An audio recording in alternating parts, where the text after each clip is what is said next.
Nós estamos com juros muito baixos, uma combinação de juro baixo e inflação baixa no Brasil que é inédita e muito para baixo. E isso está mudando as perspectivas.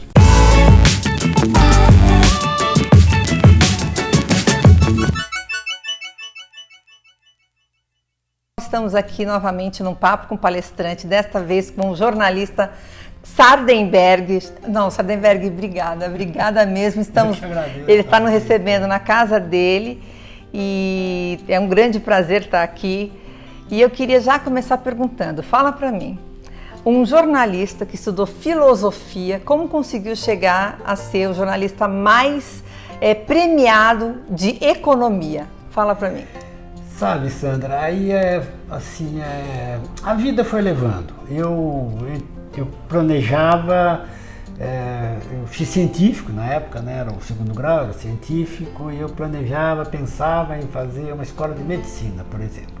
Na última hora eu mudei para Direito e Filosofia, então eu entrei nas faculdades de Direito e Filosofia.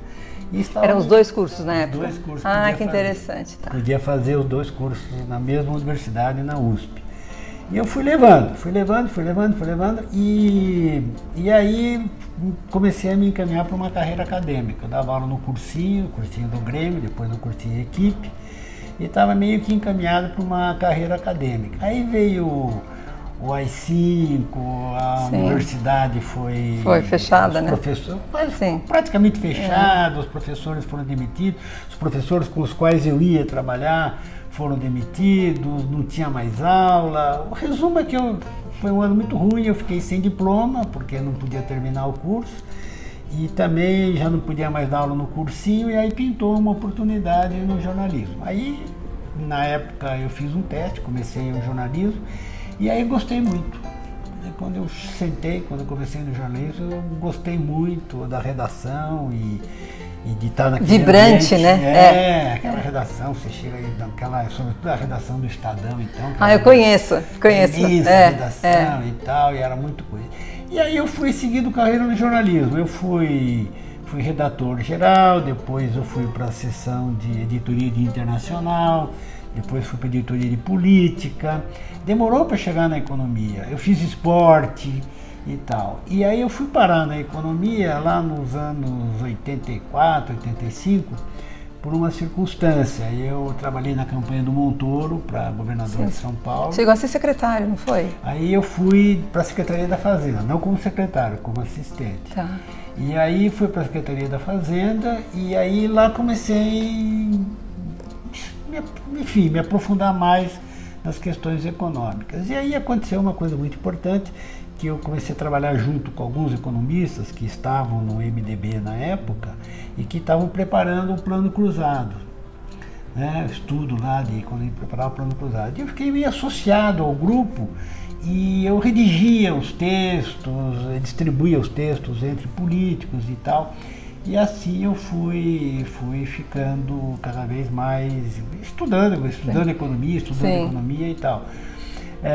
Aí, para resumir a história, aí a gente foi para o governo Tancredo, que era para ser o governo Tancredo, acabou sendo o governo Sarney, mas eu fui para o Ministério do Planejamento junto com o João Sayad, teve a feitura do Plano Cruzado, né, de 87, que acabou não dando certo e tal, 86 na verdade, acabou não dando certo, e quando a gente saiu do governo, quando eu saí do governo junto com o Sayad e outros ministros, eu escrevi um livro sobre a história do Cruzado. Então eu entrevistei vários economistas e tal, e escrevi um livro chamado Aventura e Agonia, Bastidores do Cruzado. Saiu pela Companhia das Letras, foi muito bem recebido o livro. 88, não é? 88? 87, tá. E aí, quando saiu o livro, eu fui convidado para ir escrever sobre economia no Jornal do Brasil. E aí fiquei só em economia. Ai, que legal! Daí para frente eu fiquei em economia. O Sardenberg tem vários livros editados, não só esse, e assim, ele tem um livro de vinho, especialista em vinho, tem um outro livro sobre economia, outro sobre tecnologia. Me fala, como é que pode saber tantas coisas? Aí é por causa da CBN, né, dos programas da CBN, porque lá na CBN, no meu programa, no CBN Brasil, a gente tem vários comentaristas, né, e quem teve a ideia de fazer fazer esses livros foi a Mara Luqueira, que era comentarista de dinheiro, mas finanças pessoais. Então a gente pegava o teor dos comentários na rádio, aí a gente passava por um processo de edição e fomos lançando. Aí foi O Assunto é Dinheiro, depois O Assunto é Vinho com o Renato Machado. Eu fui no lançamento. Foi um livro muito legal. Depois Tecnologia e assim por diante. E depois eu escrevi ainda um livro que eu acho que é o que eu mais gosto, que é o livro sobre... Comunicação e Liderança? Não, Comunicação e Liderança é o mais recente, com a Leni Quirilos, que é do mesmo esquema. Certo. A Leni Quirilos tem o meu programa na CBN e a gente então editou uma parte dos programas. É um livro que eu escrevi, só eu, esse, chama Neoliberal Não Liberal. Sim, eu vi. Saiu pela editora Globo e é uma série de ensaios, né, baseado em artigos que eu escrevia, são ensaios. E é isso, vai sair. Eu poderia escrever mais, mas não dá muito tempo. Né? Imagino. Você pode falar um pouquinho como é a sua rotina? É assim, olha, eu tenho 3 atividades principais. É o programa de rádio, CBN Brasil, programa de 2 horas, de dias 2. Diário, né? Diário. Segunda a sexta? De terça a sexta. De terça a sexta. Terça a sexta, né? Que é o CBN Brasil. Depois eu tenho a televisão. Televisão eu faço obrigatoriamente terça e quinta e alguns outros dias conforme a necessidade. Aí eu faço o Em Pauta, faço comentários no Jornal das 10, isso na Globo News, e faço o Jornal da Globo, na Globo, né? Depois eu escrevo uma coluna semanal no jornal O Globo, e que é distribuída por aí.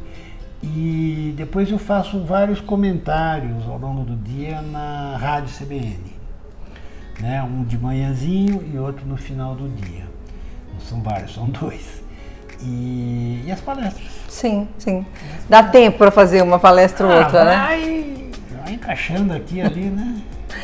Me fala um pouquinho então sobre os temas que as pessoas hoje estão mais solicitando nas palestras.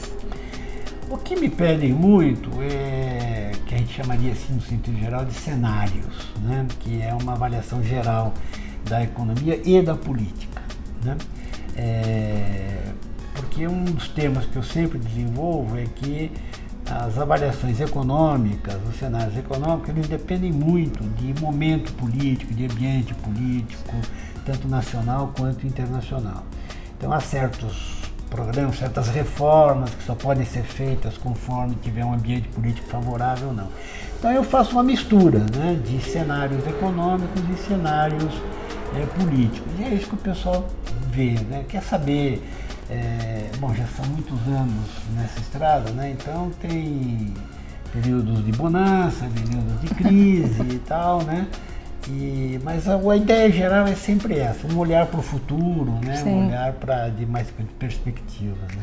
Você acha que as solicitações de palestras são mais crescentes na época de crise ou nessa época da bonança, como você falou?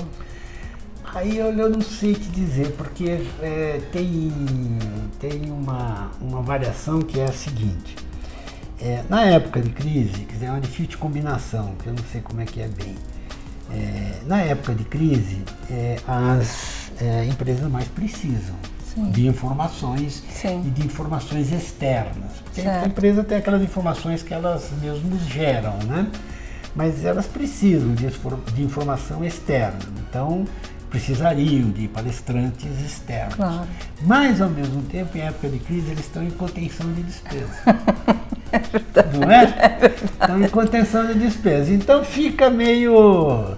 Né? Às vezes a situação aperta e eles têm que chamar gente de fora e tal, tem que chamar palestra e tal. Quando a crise é muito aguda, aí tem muito corte de despesa. E as primeiras despesas que eles cortam é a primeira propaganda, eventos, né? É verdade. Propaganda, depois começa a cortar eventos, né? Depois, quando a situação começa a melhorar, começa a correr atrás dos eventos, né? Mas, enfim, eu não tenho uma opinião formada aí sobre isso. Eu sei que na época de bonança gasta-se mais, tem eventos maiores e tal, e é isso. Bom, então agora eu vou querer uma dica sua ou um conselho que você fale aqui para o nosso pessoal. caso você fosse fazer uma palestra agora, porque eu sei que a palestra de economia tem que ser feita um dia antes, né? Tem que estar tudo super fresquinho. Então, não sei, uma dica que você acha que pode ser interessante para o pessoal ouvir.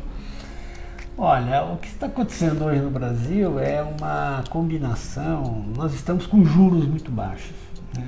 É um período de inflação muito baixa e juros muito baixos e inéditos, né? Uma combinação de juro baixo e inflação baixa no Brasil que é inédita e muito para baixo. E isso está mudando as perspectivas, porque a gente era uma economia acostumada com um juro muito alto. Né? Isso tanto na ponta do consumidor quanto na ponta do investidor. Né? Agora não, os juros caíram, vão continuar caindo, vão cair mais ainda e nós estamos entrando numa era de juros mais baixos. Isso muda todo o planejamento econômico, tanto das pessoas quanto das empresas. Né? Por exemplo, hoje mesmo a gente estava vendo um noticiário de empresas que estão desfazendo empréstimo em dólar para tomar empréstimo em reais. Né? Que está valendo mais a pena. Está valendo mais a pena, porque está aqui dentro e tal, não sei o quê. Então, eu acho que é isso. Do ponto de vista das empresas, olhar para o crédito. As pessoas também vão ter mais crédito. E do ponto de vista de quem quer fazer poupança, pessoas físicas que querem fazer poupança, tem que procurar investimentos em ações. Investimentos em imóveis. Porque aquele negócio de você comprar título do governo e não fazer mais nada, aquilo está acabando. Fala a verdade, gente. Obrigada, Sardenberg. Obrigada mesmo, viu? Obrigada. Isso. Eu adorei. Vocês também devem ter adorado. Obrigada. Tchau, tchau.